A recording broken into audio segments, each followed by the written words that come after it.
Well, welcome to the stream.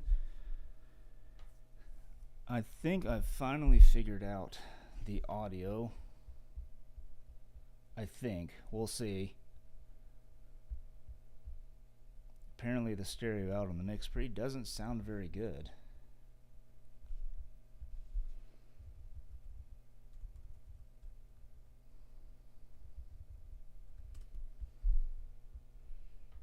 Now I just gotta wait for people to show up. I also gotta know if it sounds good.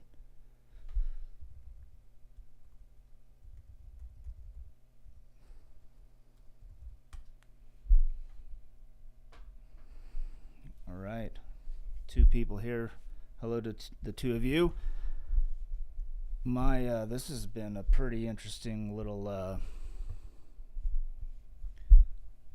interesting journey trying to get this whole live stream thing set up. I'm using my Mix Pre 3.2, and initially I was using the stereo out.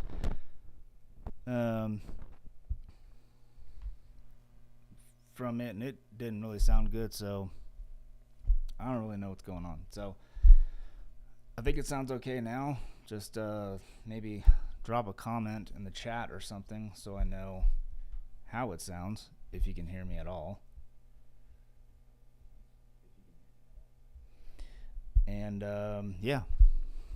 So is anybody going to NAB this year? I'm pretty sure I'm going. I've got a pass, and I just gotta get a flight and hotel and all that stuff. But I'm pretty excited. There seems to be a lot of chatter about a bunch of different things going on, and one of the big things I think is the Canon R5 Mark II. There's like rumors that a new firmware is coming out, which would be pretty sweet. And I think one of the things is like taking that record limit off, so no more of the 29-minute whatever record limit, which would be pretty cool. And which that's like one of my biggest complaints with the camera to begin with, is like it just caps off. And a lot of times when I'm filming like events or whatever, I can't even use the camera because I can't have it just like stopping recording, which I think is pretty ridiculous. So yeah, that's gonna be really cool if they fix that. And then there were some other things like autofocus I was seeing. Let me pull it up. I think it was on Canon Rumors. I saw it. And let's see. Yeah, so they got lens breathing correction. That'd be pretty cool. And this pre-shooting buffer, which I think that's more of a stills thing. And then more autofocus modes for vehicle tracking, so bikes, trains, and planes. And then additional tracking for more animals. And then this little thing says we're told to expect a couple of new features for the R5, which are above and beyond anything currently in the EOS R lineup. So that gets me interested. It'd be really cool if what that meant is Canon Log 2 in the R5, and that would be pretty epic. I don't know if they would or not. And, some people say that the sensor's not rated enough or doesn't have enough latitude in it for Canon Log 2, but then in the same breath, Canon says, oh, well, if you want Canon Log 2, shoot in 8K RAW. So it's either it is capable of it if you can get it in 8K RAW, or if it's like a fake Canon Log 2 when it's actually decoded in the NLE. So who knows? That'd be really cool, though. Film guy, what's up, man? Thanks for dropping by, and thank you for getting me a coffee. Appreciate that. Let's see. So pre-shooting buffer is it will record 8 seconds on loop, and when you press record, it saves the previous 8 seconds. It's great for animal stuff. Okay, cool. Yeah, I have never really played with that before. I didn't know if it was more for stills, which I don't even know how that would work, but I've never really used a pre-shooting buffer. I know it's really big on the red cameras like the V Raptor and stuff. I'm pretty sure they added that in a firmware update. I know a lot of like nature folks were really stoked on that. So yeah, that'd be really cool, especially like you said for animal stuff. That'd be really cool. But Anson and Co, what's up? Thanks for sending over some more coffee money. Actually, this will probably go to diaper money, to be honest with you. Not for me. This is for my 5-month-old son. But yeah, stoked that everybody's here. What are your predictions for NAB? Let me know down in the chat. I got it over here to the side. I've got such a janky setup right now. It's pretty ridiculous, but I haven't live streamed in over a year. I don't even know if I've live streamed at this house or not. So we're gonna see how this goes. And Wi-Fi gets really spotty down here anyways, so this could be a total disaster, and whatever. Let's see what else with Canon. There's rumors of a C200 Mark II and a C700 Mark II. Supposedly, I've just like read this and chats and rumors and stuff like that, so I don't actually know if that's gonna happen, but I'd be really interested to see what they do with the C700 Mark II. I shot a lot on the C700, the Super 35 version, and it was honestly, still I think it's one of my favorite cameras that I've ever shot on for like bigger production kind of stuff. Having Canon Log 2 and ProRes was kind of a dream to work with. So, and I actually liked the form factor. I thought it was more, it's kind of looked more like the RA-Alexa Classic, or like, that's why I ended up going with an Ursa Mini Pro to begin with, because I liked that bigger form factor. And then as I traveled more and more and more, I realized I wanted a smaller camera setup. So then I picked up a couple of red Komodos. So, yeah, that's where we are here. And then, so let's see, Anson and Co, you're saying new Blackmagic Pocket 4K. That would be pretty cool. That'd be really interesting. I'd really like to see Blackmagic. I feel like they've been like really quiet lately on the cinema camera side of things. They've been really cranking out a lot of their broadcast stuff, and I don't think people realize how big they are in the broadcast world with their switchers and all that, with like churches and all that kind of live event kind of stuff. And I think that's probably really their moneymaker, and selling their panels and stuff like that. And I think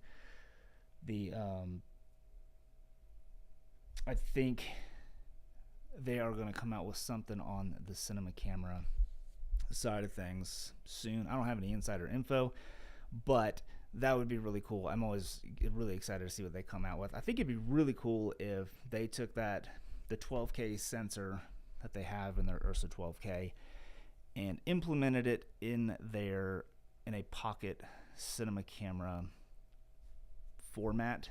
Something like that. Doesn't even have to be the form factor of the cinema camera, but maybe like everybody's asking for a box style camera.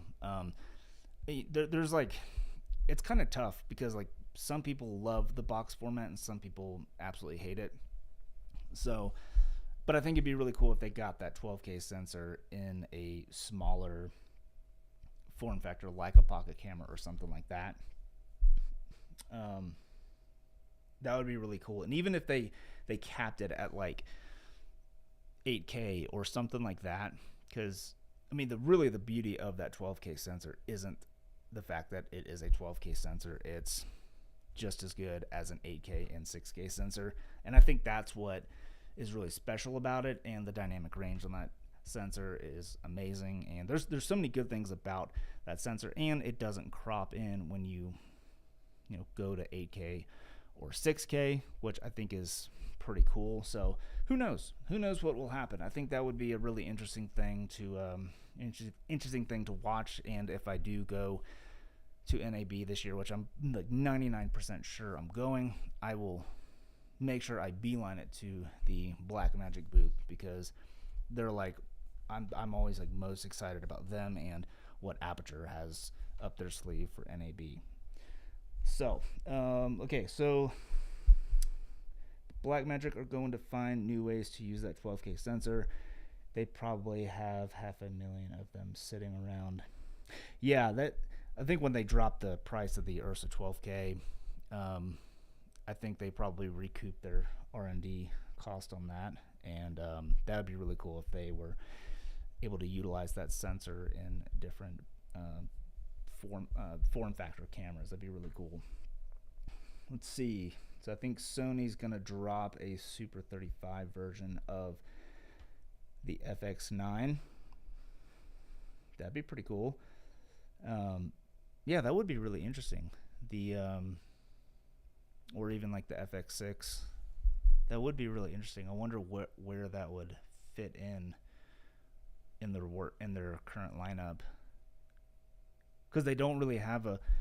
I guess they have the FX30 in their cinema lineup, but you know, I guess there's a little bit less dynamic range in that camera, and I think rolling shutter is a little bit more of a problem than with like the FX3 and the FX6. So it'd be really, I think if they put like an FX6, a Super 35mm sensor in the FX6, I think it would have to be a really special sensor with a really fast readout, faster than the A7S3 or the FX3 and FX6 full frame sensors, and maybe do higher frame rates or something, but still hang on to that really amazing dynamic range. So that would be really cool to see, though. That'd be a really interesting move from Sony. And like, I don't think Super 35 is dead by any means. I think just the opposite. I mean, with already coming out with the Alexa 35, I mean they pretty much set the standard for cinema cameras and sensors and stuff like that out there. I think there's a place for Super 35 still. So that'd be really cool. Michael, what's up, man? Thanks for dropping by. Let's see. So Gabriel says it's the same move already did. They dropped LF and then the 35. I mean, I have a real strange suspicion that the Alexa 35 is going to find that sensor is going to be stitched together for an LF version at some point in the future. That would be my guess, and I have a feeling that would probably happen in the future, because I know a lot of cinematographers still really like the LF format, so that'd be cool. Aperture just announced the InfiniBars, and then Amarin with the tubes, and the new COB lights. I guess there's like an S moniker at the end, so it's like the 200XS, and those look really interesting because they have, I think, 2 blue emitters or something like that. I haven't had time to really read up on it. I've been crazy busy, but it looks like, from what I'm hearing, that the color fidelity is much better, and the SSI scores are significantly better. So that would be stoked to see them implement that in maybe some Mark II versions of the Aperture Lightstorm lights, like the 300D and the 600Ds and all that stuff. And I know they just dropped the price of the non-pro version of the 600D, so I wonder if maybe they're going to come out with a new version, an S version of the Lightstorm lights with that new COB technology. That'd be really cool, but I think it'd be cool if they added that and also the ability to adjust green magenta shift, kind of like what Nanlite has done with some of their new point source lights. So that'd be really cool. And then, I think we'd all love to see like a 1200C. I think that'd be a really cool light, and like that'd be ridiculous. Let's see. So Film Guy, a lot of pro DPs like LF for anything that isn't Blockbuster. Oh, dislike LF for anything that isn't Blockbuster. Yeah, I mean, it definitely has its place, and one of the downsides of you know LF or VistaVision format sensors, or those full frame sensors, is number one, lens coverage, and number two, depth of field. Having razor thin depth of field definitely makes it challenging for first ACs in the commercial world, but can be done. But I think a lot of people still really like the look, and a lot of people have invested in Super 35 millimeter lenses specific for that format, and big blockbuster films can obviously afford to get lenses that cover those larger format sensors. But us in the commercial world, or that don't work on big blockbusters and have those giant budgets, have invested in lenses that cover either full frame sensors or Super 35, and a lot of those like large format, those LF or like VistaVision sensors, like the Red V Raptor VistaVision or VV, it like full frame lenses at full sensor will actually vignette. A lot of them will. So it that is definitely like an issue that a lot of people are running into with VistaVision sensors. So let's see, I wish Blackmagic made something full frame. Yeah, I mean, I think that's something that a lot of people have been asking Blackmagic to come out with, a full frame version of their cameras. And that'd be really cool if they just found a way to stitch the two 12K sensors together. But again, it's like, how do they process that, and is there media that can actually, I guess they'd have to move to CF Express or something like that. And I just realized that like half of my head's being cut off by this. This is like a disaster. I've tried doing this live stream like 5 times tonight. It's just failed each time. So this is what you get. But yeah, it'd be really cool if Blackmagic came out with something that was in the in the full frame territory. That'd be really cool. I would also love to see Blackmagic come out with like the Pocket 6K sensor. I don't know how they could do it, but like in the original pocket camera form factor for travel. Just keep it at cap it at 30p or something like that, and that would be pretty cool. Damien, what's up, man? Yes, I believe I am going to NAB at 99% sure. And I was just talking with Brandon about it. Oh, Brandon's in the chat. I just totally missed you. Sorry, Brandon. What's up, man? Thanks for dropping by. I was talking with him earlier on FaceTime to try to see if the audio sounded good, and apparently it sounded good on FaceTime, but it did not the first 5 times I tried using it. So if you are using a MixPre 3.2 for live streaming, just plug it with the USB right into the computer. Don't do the stereo out. For some reason that sounded terrible. So yeah, but I'm glad it kind of works now that I know what to do. It won't take me 2 hours to set this up, and yeah, that'd be annoying. So recently just picked these up too. These are the little GDU Mutiny collaboration lens cap thingies, and they're pretty cool. I don't even catch focus, but it's got a little compartment in here to put an air tag, which is kind of cool. And you can hide your air tags in there. And I saw a video where you could take the speaker or something out of the air tag. It'll still alert people if it's around, but at least they probably won't think of tossing the lens cap, but I don't know, maybe they will. Thieves are very sneaky, just like Brandon apparently. Tyler Vincent says I'm looking swole, bro. That's how I roll now. I'm just freaking getting shredded. I got a feeling Ronin Tilta are going to create a Trinity knockoff, especially after seeing their float. Having got an update to the large Ronin or movie.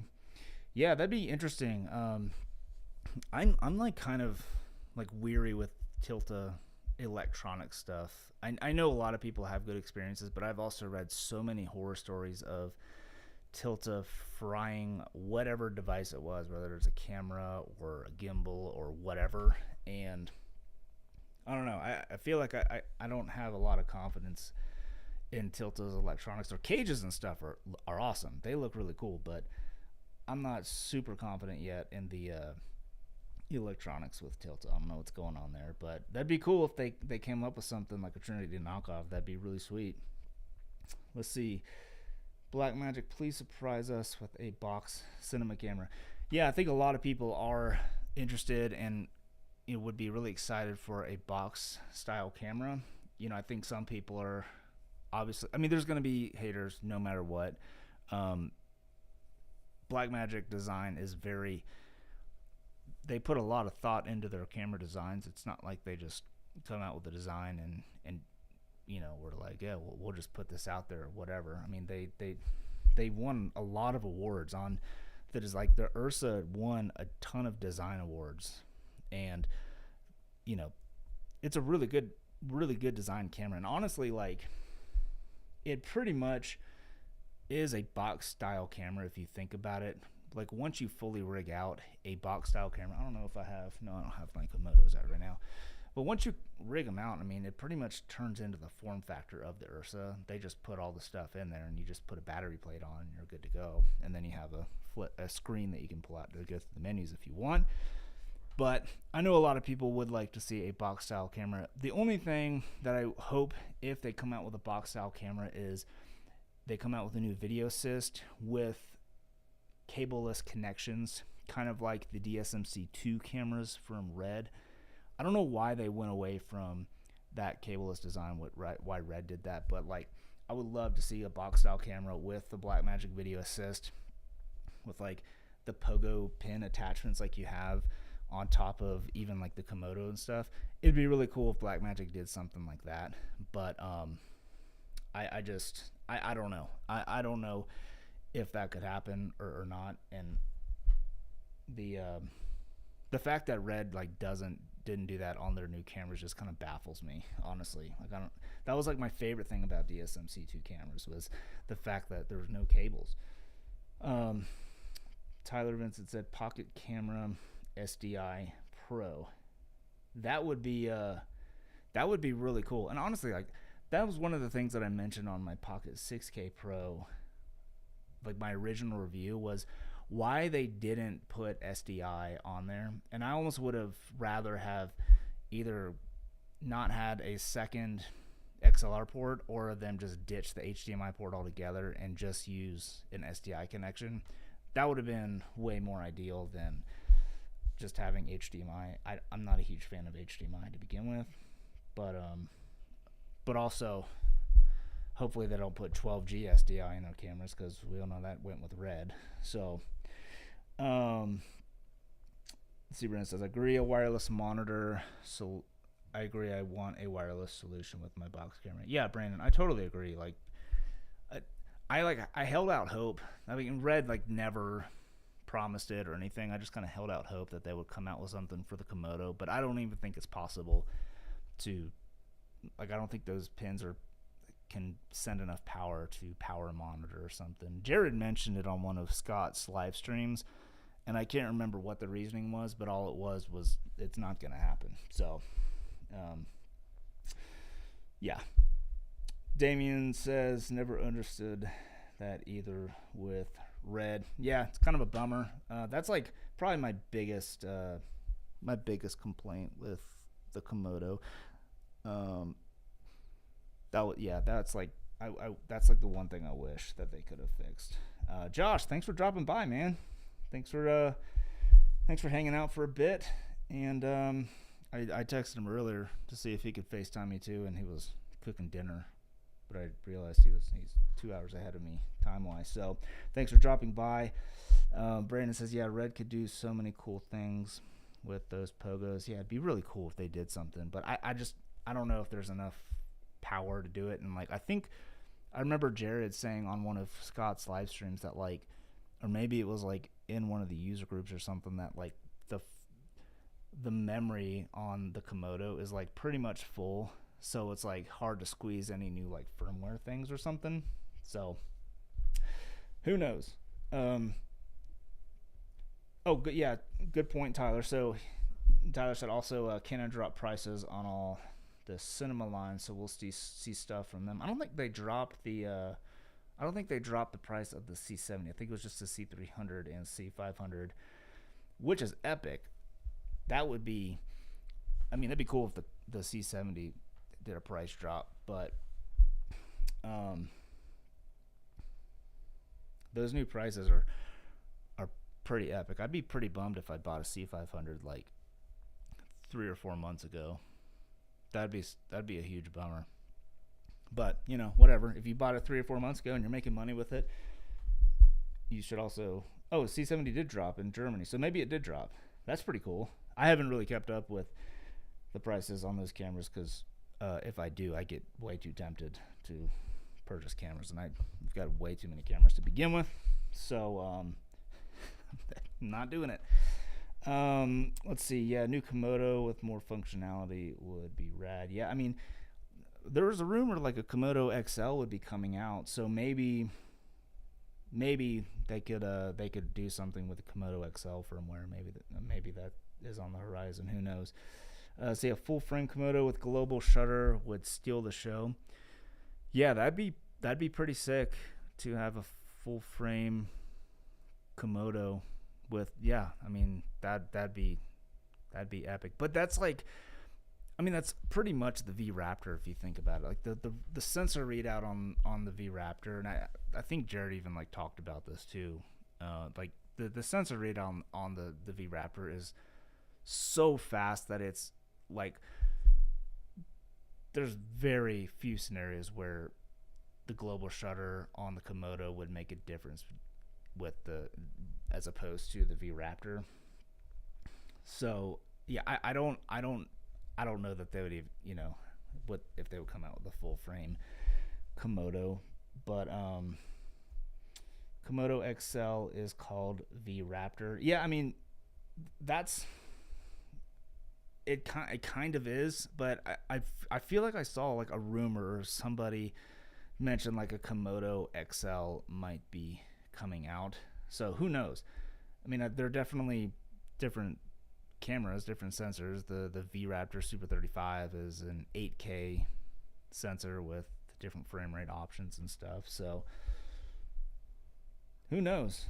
But Gabriel, I agree with you. I mean, the global shutter is awesome. Like there's something about the motion cadence. I mentioned this in my review. Like something about the motion cadence is just like really special about the Komodo. And I felt the same way with the original Ursa Mini 4K, the one that had the global shutter, the same sensor as their production camera, which is like their box style. It's kind of like that camera back there. I just realized that like pretty much I think I've got like a Dutch angle going on, so you're welcome, everybody.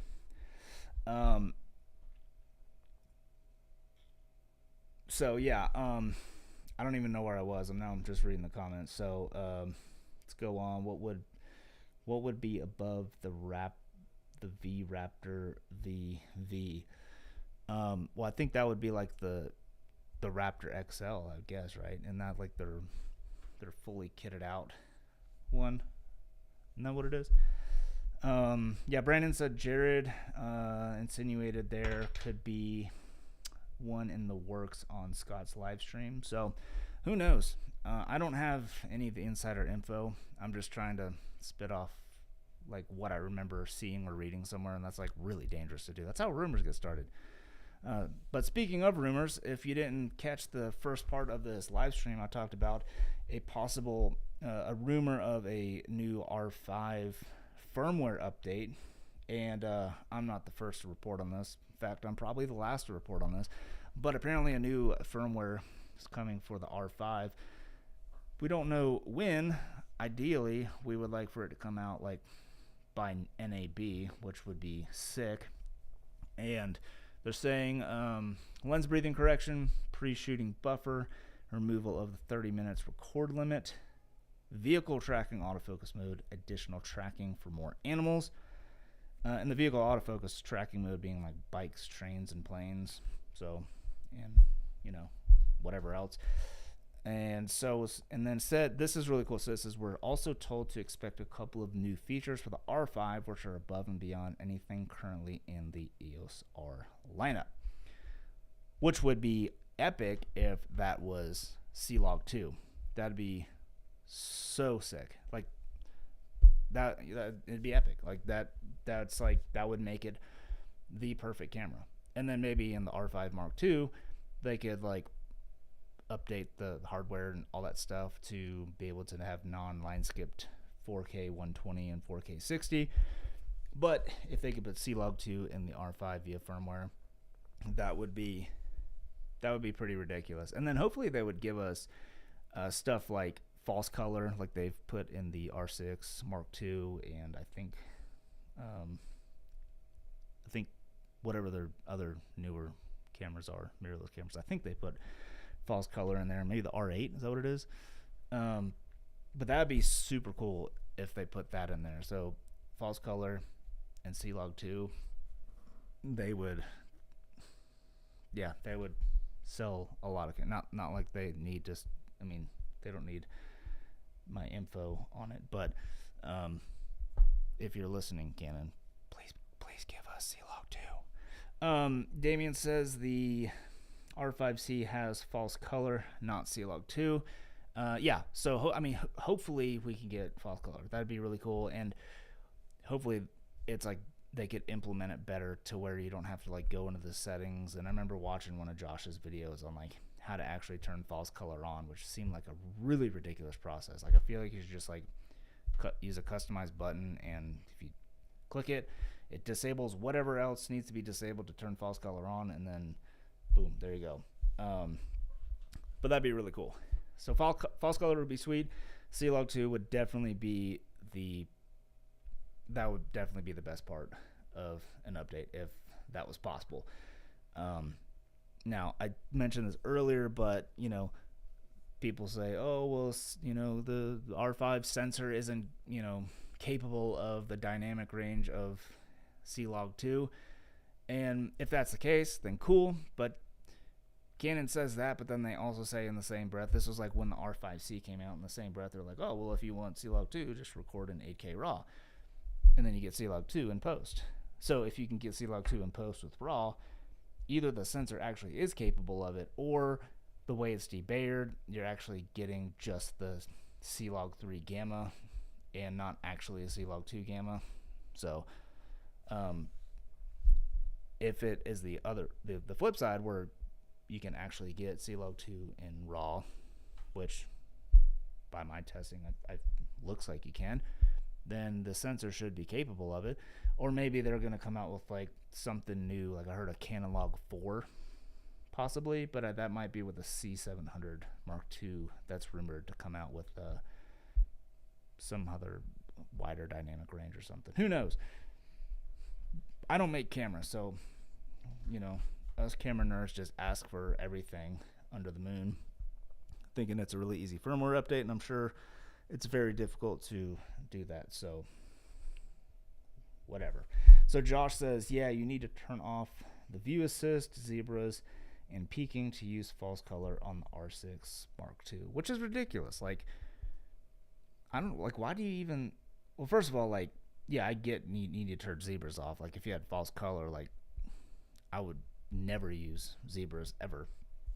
But, like, I don't understand why you need to turn off view assist and peaking. Like, every other camera that I have that I've used that you can use false color, it just uses the raw sensor mapping for false color, not the view assist. So, but again, like Canon photo side and Canon cinema side, they pretty much operate as two totally different entities. And the only reason I say that is because I called Canon, I think like when the 1DX Mark III was released or something, and I was like, can we get C-Log 3 or false color or something? They're like, yeah, the cinema line does that. We don't really talk to them.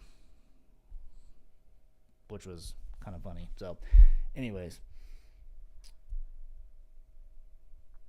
let's see, hoping Z8 release pushes an update to the R5 or 5C. Yeah, actually, I haven't seen the rumored specs on the Z8 or published specs. I don't know. I believe that's an icon, which don't really pay much attention to. Maybe I should. I've heard really good things about some of their newer stuff. All right, Damien says, well, why do you use a mirrorless stills cam to shoot video in the first place? But that might just be me. Gosh, you little troll. There's a lot of reasons to do it.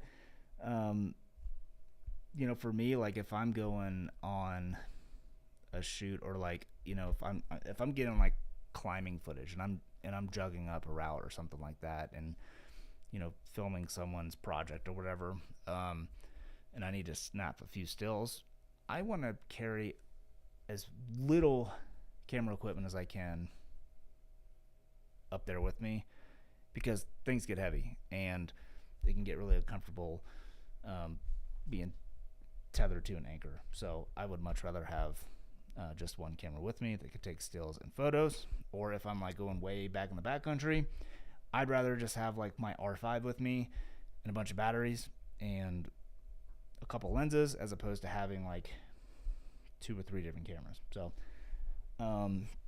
yeah, would you imagine if Panasonic released a new VariCam? Now that would be super exciting. Yeah, that would be. I wonder what Panasonic has got up their sleeve, because with the S5 2, S5H, S5H2, S5, whatever it is, that's a really impressive looking camera, and I feel like when there's got to be like an S1H Mark II coming out. These camera companies with their like letters and stuff is getting so confusing. I wonder if they would come out with like a new VariCam type camera, cinema camera with the newer sensor and like something. I don't know. That'd be cool. I haven't paid too much attention to Panasonic either. Just simply like it's just another mount that I really don't want to get into. So, Damien, thanks so much for dropping by. It's 2 a.m. there. That's dedication, my homie. Thanks so much for dropping by. And yeah, honestly, I think that I'm gonna probably wrap it up too. I'm getting really hungry. So I appreciate you, everybody, stopping by. 12 people joined in, and that's like 11 more than I thought were going to show up. So appreciate you dropping by. One of these days I might just like upgrade my my streaming software, and I'm using OBS still. It's like free, but I like can't put the comments up or anything. But clearly I don't know how to live stream very well, so I don't know. But anyways, thanks so much for dropping by, everybody. I'm going to go up, have some dinner, and spend some much needed time with the family. Well, thank you so much for hanging out, and I will see you in the next stream. I actually got a vlog coming out on Monday, which is kind of silly, but I don't usually vlog, but I license music through Licked, I think is what it is, where you can like license like popular songs. So I don't know, that'll make it somewhat more interesting, maybe. Who knows? But appreciate everybody dropping by, and I will hopefully see you in the comments on Monday's video. Peace.